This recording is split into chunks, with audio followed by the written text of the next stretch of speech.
Assalamualaikum warahmatullahi wabarakatuh.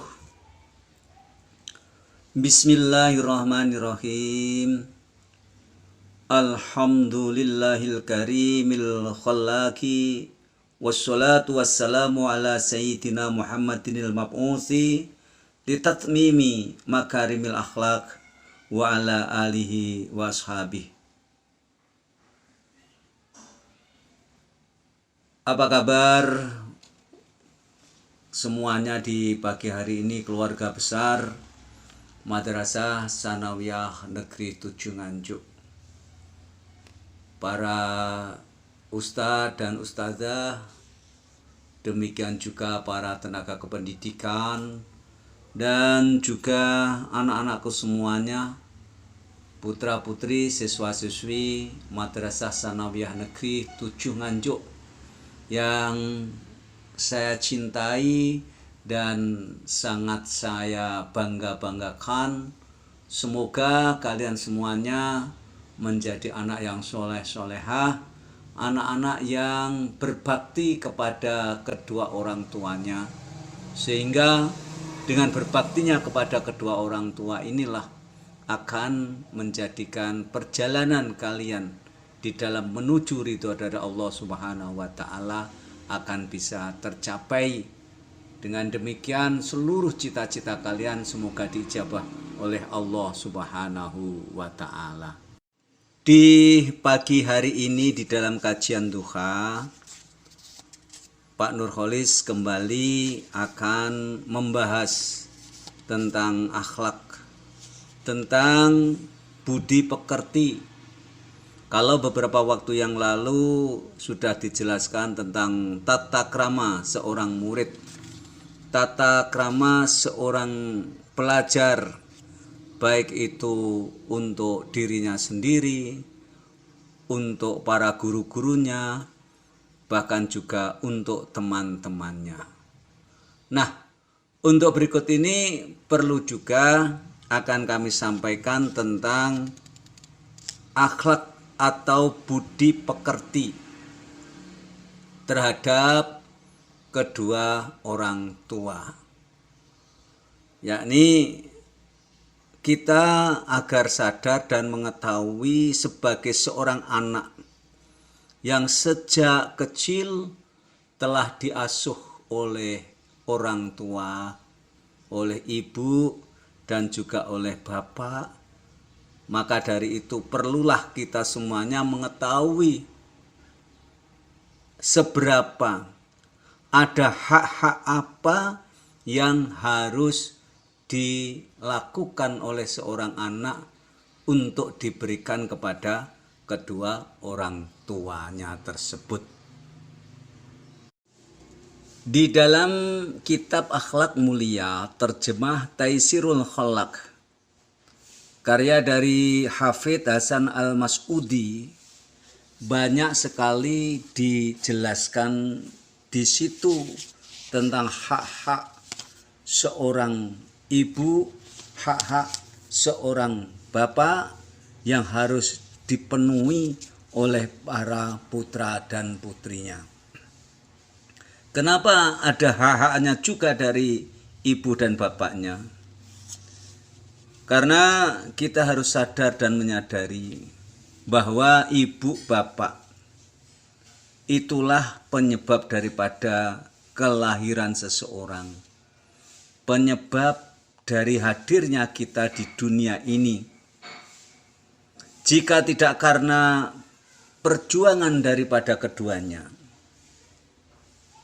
maka tentu seorang anak itu tidak akan tumbuh dengan baik. Dan jika tidak karena minuman dari keduanya, maka seorang anak itu tidak akan merasa nikmat. Coba bayangkan, sejak dari awal, sejak dari begitu lahir, begitu dibuai oleh ibu, begitu diberikan kasih dan sayangnya ibu dan orang tua kepada seorang anak, maka tumbuhlah anak itu semakin besar, semakin ngerti, dan semakin ngerti itu tidak lain karena buah dari kasih sayang daripada orang tuanya tersebut.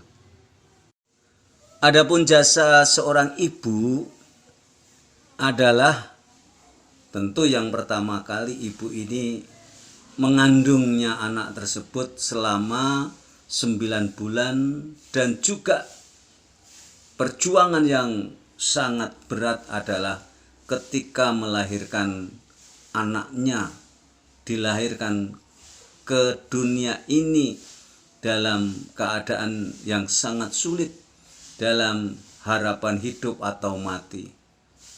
Maka karena kasih sayang dari Allah Subhanahu wa taala, ibunya mudah melahirkan dan anaknya juga dilahirkan. Kemudian begitu dilahirkan tidak dibiarkan begitu saja, tetap dirawat. Itulah jasa pertama kali ibu mengandung, melahirkan, dan dilanjutkan dengan cara menyusuinya. Selanjutnya, bagaimana jasa seorang ayah, jasa bapak kepada anak-anaknya? Tentu bapaknya tidak membiarkan begitu saja. Maka ada usaha yang sangat kuat dalam rangka untuk memberikan kebaikan bagi pertumbuhan anaknya, baik itu pertumbuhan jasmani dan juga pertumbuhan rohani anaknya. Diusahakan setiap malam mohon kepada Allah, setiap siang harus bekerja untuk mencarikan makanan yang halal, untuk mencarikan minuman yang halal demi pertumbuhan para putra dan putrinya tersebut. Maka disebutkan di sini fayajibu alaihi ayyazkura ni'matahuma liyazkurahuma alaiha.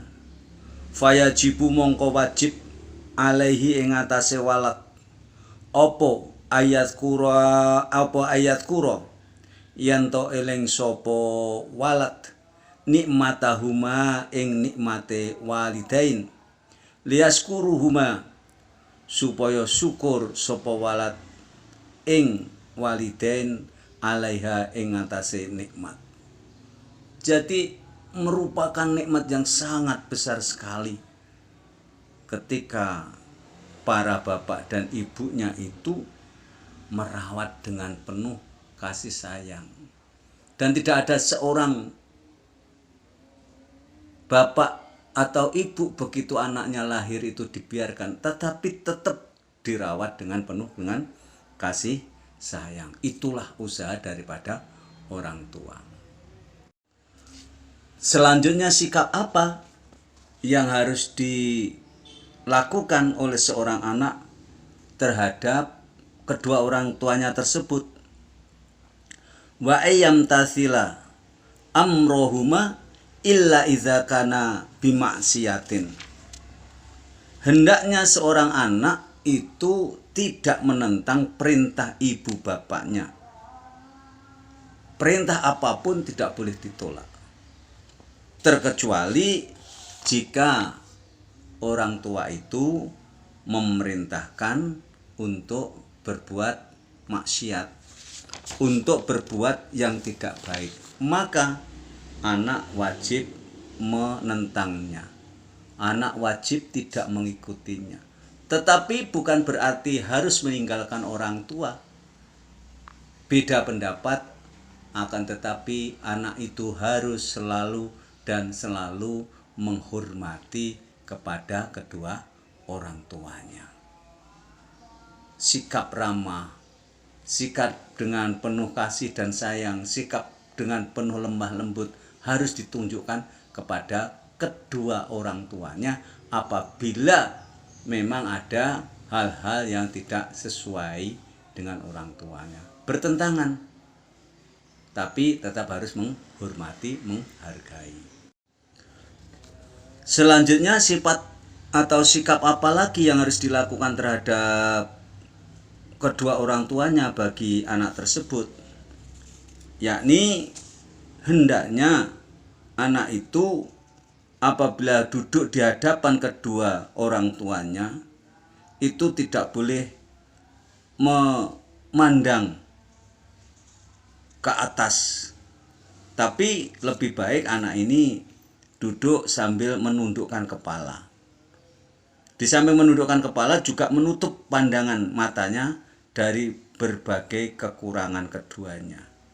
Artinya kalau duduk-duduk bersama kedua orang tuanya itu jangan mencari kelemahan, jangan mencari kesusahan orang tuanya.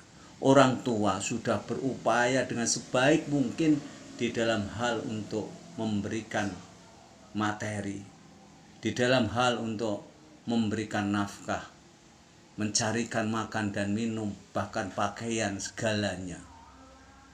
Mungkin orang tua kemampuannya hanya sedikit, tetapi sedikit apapun yang diberikan oleh orang tua itu tidak boleh dicacat, tidak boleh mengatakan orang tua saya memang bukan terpelajar, tidak boleh. Harus memandang dengan penuh kasih sayang, dan itu semuanya harus disyukuri kepada Allah Subhanahu wa taala. Di samping itu harus selalu mendoakan kepada kedua orang tua tersebut. Sepertinya hanya ini saja dulu, nanti kita lanjutkan pada kesempatan yang lainnya. Akan tetapi mari kita bersama-sama memohon kepada Allah Subhanahu wa taala, mendoakan kedua orang tua kita. Bismillahirrahmanirrahim. Allahumma ighfir li dzunubi wa li walidayya. Allahumma ighfir li dzunubi wa li walidayya warhamhuma kama rabbayani shaghira. Warhamhuma kama rabbayani shaghira. Allahumma ighfir li dzunubi wa li walidayya. Allahumma ighfir li dzunubi wa li walidayya warhamhuma kama rabbayani shaghira. Warhamhuma kama rabbayani shaghira. Gusti Allah iku kang paring rahmat dan nikmat. Gusti Allah iku kang paring rahmat lan nikmat. Kanjeng Nabi Muhammad iku kang paring syafaat. Kanjeng Nabi Muhammad iku kang paring syafaat. Semoga dengan hormat kita kepada kedua orang tua, maka kita akan selalu mendapatkan rahmat dari Allah Subhanahu wa taala, dan selanjutnya semoga kita mendapatkan syafaat dari Rasulullah Shallallahu alaihi wasallam. Akan kita lanjutkan pada pertemuan berikutnya insyaallah 1 minggu yang akan datang. Akhir kalam, wassalamualaikum warahmatullahi wabarakatuh.